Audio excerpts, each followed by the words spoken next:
बहुत समय पहले की बात है। एक गांव में राधा नाम की एक 9 साल की बच्ची अपनी दादी के साथ रहती थी। उसके माता पिता का निधन उसकी पैदाइश के समय ही हो गया था। दादी बड़ी कठिनता से उसका लालन पालन कर रही थी। गांव वाले उसे मनहूस मानते थे, इसलिए कोई भी अपने बच्चों को उसके साथ खेलने नहीं देता था। राधा अक्सर अकेली ही रहा करती थी। गांव के लोग उसे बिल्कुल भी पसंद नहीं करते थे। राधा को पाठशाला में पढ़ने का बहुत मन था। वो अक्सर उसके पास जाती, लेकिन पैसों के अभाव के कारण नहीं पढ़ पाती थी।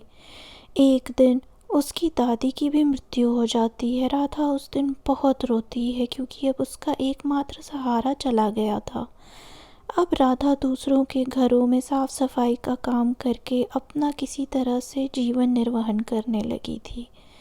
बहुत मुश्किल से उसने कुछ पैसे जोड़कर अपनी गुल्लक में रखे और सोचा, अब मैं इनसे पाठशाला में जाऊंगी और शाम को सबके घर का काम करूंगी। पाठशाला पहुंचने पर पहले तो वह अध्यापक उस पर बहुत हंसता है और उसके बाद वो सारे गांव वालों को इकट्ठा कर लेता है।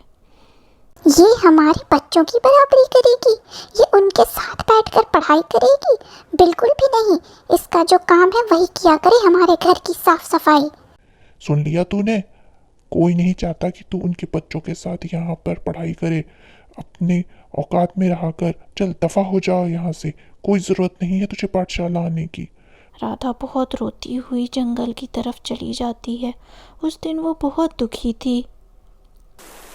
हे भगवान, तूने मेरे साथ किसी को भी नहीं छोड़ा, सबको उठा लिया, मुझे क्यों छोड़ दिया? बहुत रोती है वो। भगवान, मेरे साथ कोई भी नहीं है, तुमने मुझे ऐसा जीवन क्यों दिया है? तभी उसे किसी की रोने की आवाज़ आती है। ये कौन रो रहा है? मुझे चलकर देखना चाहिए। आगे जाने पर उसे एक चिड़िया घायल अवस्था में मिलती है।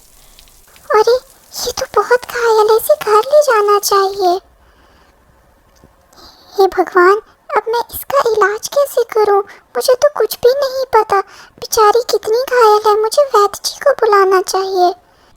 राधा वैद्य जी को बुलाती है और अपने गुल्लक के सारे पैसों से वो उस चिड़िया का इलाज करवाती है वैद्य जी से।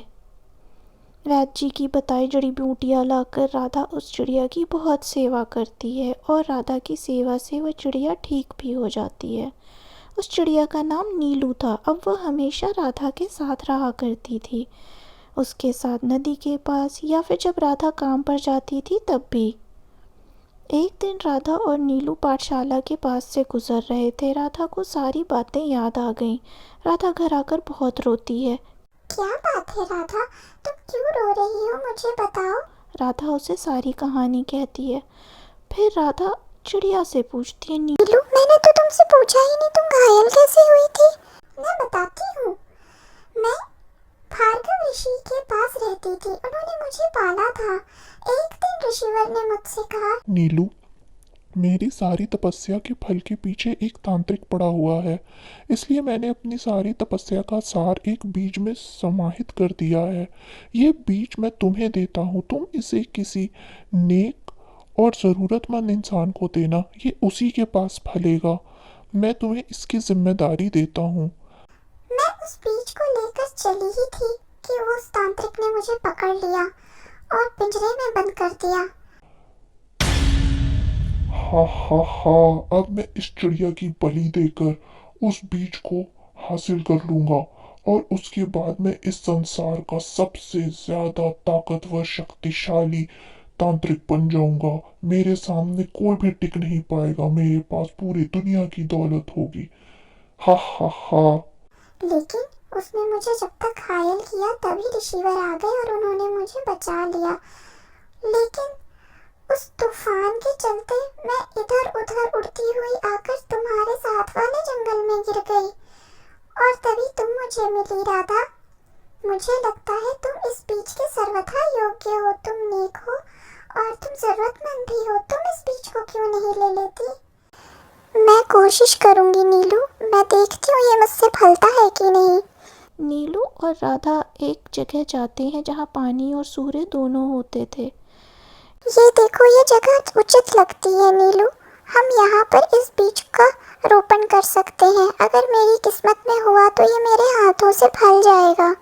यहाँ पर इसे पानी और धूप भी अच्छी मात्रा में मिलेगी। देखते हैं हमारी किस्मत में क्या है। मैं इसे यहीं लगा देती हूँ। बीज लगाकर राधा और नीलू आकर घर पर सो जाते हैं। दूसरे दिन उत्सुकतावश वो लोग जल्दी जल्दी उस जगह पर जाते हैं जहाँ पर उन्होंने बीज लगाया था। वहाँ जाकर दोनों अचंभित खड़े रह जाते हैं कुछ देर तक। वहाँ तो एक सोने का पेड़ था। नीलू, हमारी तो किस्मत ही बदल गई। ये तो सोने का पेड़ है। अब हमारे सारे दुख दूर हो गए। इस पेड़ से मैं पाठशाला जा सकूंगी और मैं दूसरे गांव वालों की मदद भी कर सकूंगी। अब नीलू और राधा बहुत अच्छे से घर में बड़े शान से रहते थे और वो दोनों बड़े प्रेम से आपस में रहते थे। राधा गांव वालों की उनकी ज़रूरत के समय आर्थिक मदद करती थी और गांव वाले उसके लिए खुशी खुशी सारा काम किया करते थे। कभी खाना लाते, कभी उसके घर की सफाई करते और उसकी देखभाल भी करते थे। उन्होंने एक सैनिक भी नियुक्त कर दिया उसकी रक्षा के लिए और उन्होंने उस दुष्ट अध्यापक को हटाकर एक अच्छा अध्यापक पाठशाला में नियुक्त कर दिया। अब राधा खुशी खुशी पाठशाला भी जाती है और गांव वालों की मदद भी करती है और नीलू बाहर उसका इंतज़ार करती है जब तक राधा की कक्षा ख़त्म नहीं हो जाती। आपको ये कहानी कैसी लगी कमेंट में बताएं। अगर अच्छी लगी हो तो कृपया लाइक करें, सब्सक्राइब करें और बेल आइकन को भी अवश्य दबाएं।